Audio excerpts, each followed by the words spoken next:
Okay, so number 3 natural hair crime is heat.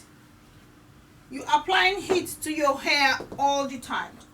Some people use this, the hot comb, so to say, the flat iron, again to straighten their natural hair. Some people use the blow dryer to blow their natural, blow out the moisture and straighten the natural hair.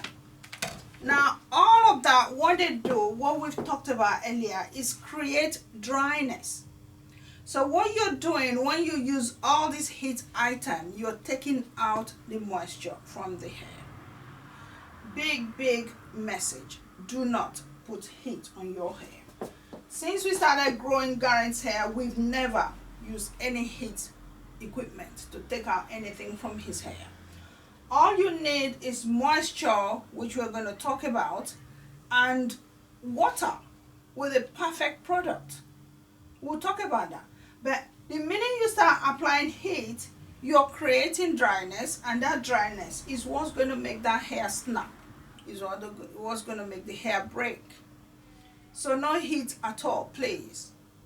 I get clients who say to me, oh, I was struggling, I finished shampooing my hair and I needed to dry before I come and get my hair braided. You don't need to dry your hair.